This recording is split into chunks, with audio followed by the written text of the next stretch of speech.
Assalamualaikum warahmatullahi wabarakatuh. Perkenalkan kami dari kelas D Hukum Ketenagakerjaan dengan anggota kelompok 1 Faisal Yuda NIM 19.24195, Cetri Apandi dengan NIM 19.24211 dan saya Ahniatus Salinabilah dengan NIM 20.24293. Di sini kelompok kami ingin membahas mengenai pegawai pemerintah dengan perjanjian kerja atau dikenal dengan istilah P3K. Berdasarkan update terbaru per 27 Mei 2022 yang dibagikan oleh BKN, tercatat ada ratusan P3K guru yang telah dinyatakan lolos seleksi memutuskan untuk mengundurkan diri. Sebanyak 442 orang yang lolos seleksi P3K mengundurkan diri. Jumlah 442 orang undur diri dari P3K itu diperoleh dari 305.778 orang yang dinyatakan lulus di 3 jenis seleksi, yakni P3K Guru tahap 1, P3K Guru tahap 2, dan P3K non-guru. Lantas, apa yang telah terjadi? Mengapa dan bagaimana tindakan selanjutnya? Bukankah lulus adalah tujuan kita ketika mengikuti tes? Simak penjelasan kita berikut ini. Di lapangan, banyak sekali temuan yang bisa dijadikan catatan untuk pelaksanaan penerimaan pegawai baru, baik itu CPNS, P3K Guru, dan P3K Non-Guru, dengan alasan gaji dan tunjangan yang tidak sesuai dengan ekspektasi. Ternyata, di lapangan muncul isu baru bahwa apa yang telah disebutkan di atas bukanlah hanya mengenai gaji semata. Selama proses menunggu SK yang memakan waktu cukup lama yakni hampir 1 tahun, menjadikan mereka berpikir ulang akan resiko yang akan didapatkan, yaitu adanya ketakutan dikeluarkan dari pekerjaan di tempat lama. Istilahnya, mereka jadi seperti buah si malakama. Di satu sisi, mengerti akan posisi mereka yang serba salah, di sisi yang lain, merasa terombang-ambing dengan pengumuman yang tidak kunjung ada. Selain itu, ternyata komponen gaji yang menjadi tidak sesuai dengan apa yang disebutkan di awal. Iming-iming kontrak 5 tahun pun berubah menjadi 1 tahun. Jadi, banyak yang kecewa dan merasa lebih baik tetap stay di pekerjaan yang lama. Dengan demikian, mereka mantap untuk mengundurkan diri dari hasil kelulusan yang sudah ditetapkan. Lalu, apa yang menjadi urgensi pelaksanaan PPPK di Indonesia? Dilansir dari kompas.com, Kepala Badan Kepegawaian Negara BKN, Bima Haryawibisana mengatakan, penerimaan pegawai melalui seleksi pegawai pemerintah dengan perjanjian kerja diperuntukkan bagi tenaga profesional pada jabatan tertentu. Beliau mengatakan, jadi misalnya kita membutuhkan guru besar dalam suatu kompetisi tertentu yang tidak kita miliki, maka dalam skema PPPK ini kita bisa merekrut posisi guru besar langsung yang memiliki kualifikasi yang kita butuhkan. Jadi, lanjut Pak Bima, jabatan fungsional yang dibutuhkan oleh pemerintah tidak harus melalui rekrutmen awal dari bawah, tidak seperti pegawai negeri sipil atau PNS yang menurutnya harus melalui proses bertahap. Selain itu, Bima mengatakan kelebihan seleksi lewat PPPK ini pelamar tidak diberi batasan usia maksimal 30 tahun yang berlaku dalam pemilihan PNS atau seleksi PNS. Dengan skema ini, kata dia, sangat dimungkinkan bagi setiap warga negara Indonesia atau WNI yang memenuhi persyaratan bila melamar pada formasi jabatan lewat jalur PPPK untuk langsung menduduki jabatan jenjang sesuai kebutuhan di pemerintahan. Lanjut pada pembahasan yang kedua, bagaimana perekrutan guru di Indonesia sebelum adanya PPK? Sekarang ini, perekrutan guru tak lagi melewati jalur tes yang biasa dilalui dalam penerimaan CPNS, melainkan direkrut lewat jalur pegawai pemerintah dengan perjanjian kerja atau disebut PPPK. Lalu apa yang menjadi perbedaan P3K dan PNS? 1. Status kepegawaian. Merujuk pada Undang-Undang Nomor 5 Tahun 2014 tentang Aparatur Sipil Negara, PPPK adalah diangkat atau dipekerjakan dengan perjanjian kontrak dengan jangka waktu yang ditetapkan. Sekilas, pegawai PPPK hampir serupa dengan perjanjian kontrak yang lazim dilakukan pada perusahaan swasta yang mengacu pada perjanjian tertulis sesuai dengan Undang-Undang Ketenagakerjaan. Gampangnya, PPPK adalah pegawai yang di-outsourcing oleh instansi pemerintah, baik Pemda maupun pusat. PPPK dikontrak minimal selama setahun dan dapat diperpanjang paling lama hingga 30 tahun, tergantung situasi dan kondisi. PPPK adalah warga negara Indonesia yang memenuhi syarat tertentu, yang diangkat berdasarkan perjanjian kerja untuk jangka waktu tertentu dalam rangka melaksanakan tugas pemerintahan. Bunyi Pasal 1 Ayat 4 Undang-Undang Nomor 5 Tahun 2014. Dalam undang-undang tersebut, pegawai PPPK juga termasuk sebagai aparatur sipil negara, non-PNS, sehingga bisa menduduki jabatan administratif dan jabatan fungsional di instansi pemerintah.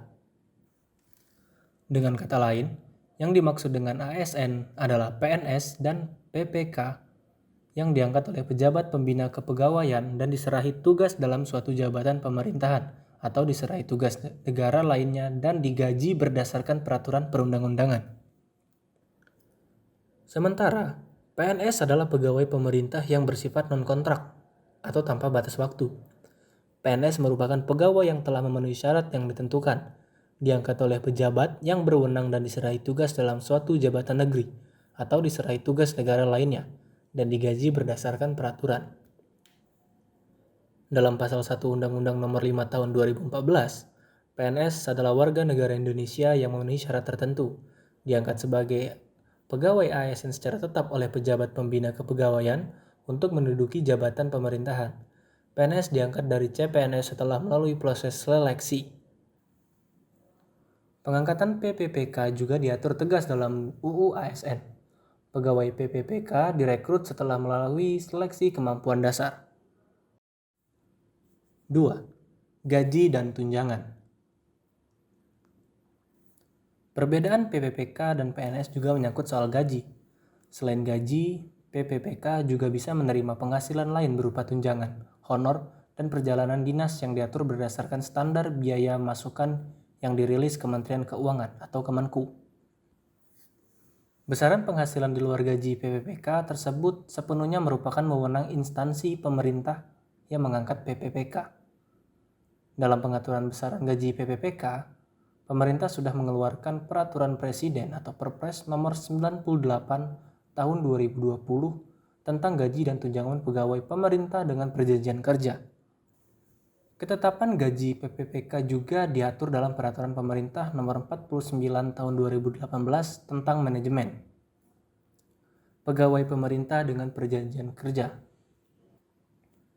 Disebutkan dalam regulasi tersebut, gaji PPK sama dengan gaji PNS, sesuai dengan pangkat golongannya, dengan skema masa kerja golongan atau MKG.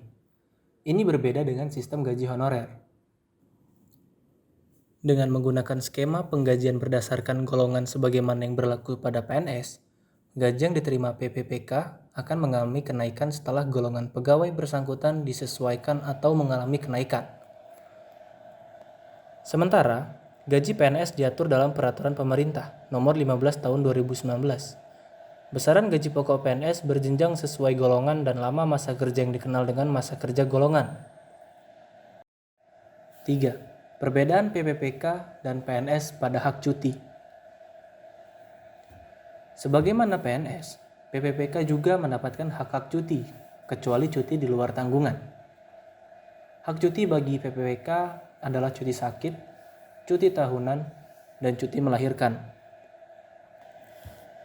Berdasarkan Peraturan BKN Nomor 24 Tahun 2017 tentang tata cara pemberian cuti pegawai negeri sipil, Cuti di luar tanggungan negara diberikan kepada PNS yang telah bekerja paling singkat 5 tahun secara terus-menerus. Cuti di luar tanggungan negara tersebut bisa diberikan kepada PNS paling lama 3 tahun. 4. Perbedaan PPK dan PNS pada hak pensiun. Satu hal yang membedakan hak yang didapat antara PPPK dan PNS, yakni tunjangan pensiun yang hingga kini masih dalam pembahasan oleh pemerintah. Perbedaan PNS dan PPPK ini menjadi salah satu perhatian pemerintah. Karena sama-sama dalam PNS itu ada regulasi Undang-Undang Nomor 11 Tahun 1969 yang mengatur pensiunan PNS bahwa pegawai negeri yang memberikan jasa akan diberikan kontribusi yang namanya pensiun. Maka harapannya pemerintah ke depan itu ingin mereka PPPK yang sudah berjasa itu diberikan jaminan pensiun juga, walaupun bentuknya memang dalam format yang masih dicari. Ucap perancang peraturan perundang-undangan Direktorat Perundang-undangan Badan Kepegawaian Negara atau BKN, Dwi Haryono.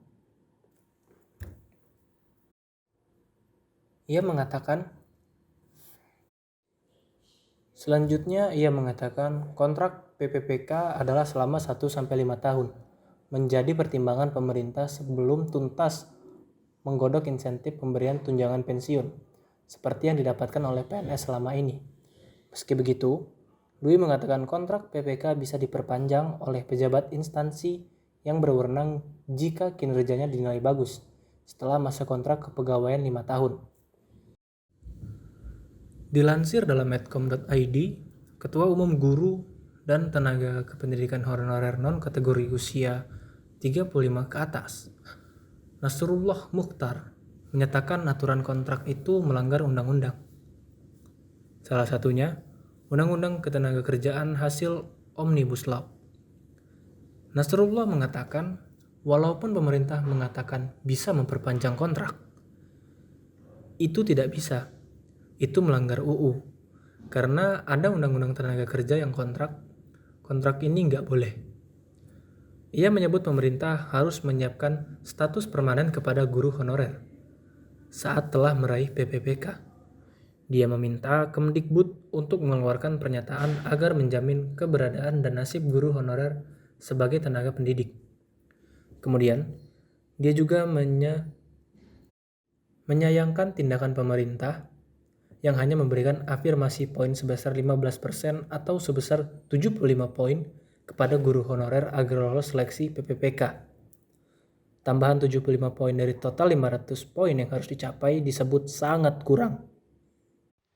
P3K atau Pegawai Pemerintah dengan Perjanjian Kerja merupakan pegawai ASN yang diangkat oleh pejabat pembina kepegawaian berdasarkan keputusan instansi pemerintah dan ketentuan peraturan perundangan. Secara konsep, status PNS dan P3K berbeda. PNS adalah seseorang yang memiliki kekuatan hukum untuk mengambil kebijakan berdasarkan kewenangan yang dimilikinya, sedangkan P3K adalah pegawai pemerintah yang memiliki keahlian khusus dan bertugas sebagai pelaksana. P3K memiliki hubungan hukum yang bersifat keperdataan atau hubungan hukum yang bersifat kontraktual. Sehingga perbedaan PNS dan P3K adalah hubungan hukumnya. Hubungan hukum P3K sebatas hubungan secara perdata, sehingga diperlukan kejelasan dari sisi aturan dan kesepakatan dari sejak rekrutmen sampai dengan bagaimana hubungan kerja berakhir. Selanjutnya, dari hubungan kerja ini, kita akan membahas mengenai perjanjian kerja. Perjanjian kerja yang dimaksud dalam P3K adalah perjanjian kerja waktu tertentu dalam rangka melaksanakan tugas jabatan pemerintah. Perjanjian kerja yang diberikan hanya berkisar 1 sampai dengan 5 tahun sesuai dengan kesepakatan yang diperjanjikan. Perjanjian kerja waktu tertentu ini dapat diperpanjang hingga 30 tahun dengan syarat adanya prestasi dalam penilaian kerja dan pengembangan kompetensi. Artinya, meskipun P3K termasuk pegawai ASN, tetapi dalam pelaksanaannya tidak sama persis seperti PNS. Hal ini dapat dikatakan tidak ada kejelasan apakah setelah waktu perjanjian tersebut berakhir, pegawai P3K akan menjadi pegawai tetap atau tidak. Ketidakjelasan ini ditentukan dengan penilaian kerja dan pengembangan kompetisi untuk proses perpanjangan perjanjian kerja. Lantas, bagaimana jika pada saat dengan penilaian kerja dan pengembangan kompetensi tidak ada peningkatan atau prestasi? Akan dikemanakan pegawai P3K ini? Hal ini menjadi PR penting bagi pemerintah untuk memberikan solusi dari adanya pegawai dengan sistem perjanjian waktu tertentu. Demikian yang dapat kami sampaikan mengenai P3K atau pegawai pemerintah dengan perjanjian kerja. Semoga apa yang kami sampaikan dapat bermanfaat. Apabila ada kesalahan dan kekeliruan mohon dimaafkan, dan apabila ada kekurangan mohon untuk dimaklumi. Terima kasih. Wassalamualaikum warahmatullahi wabarakatuh.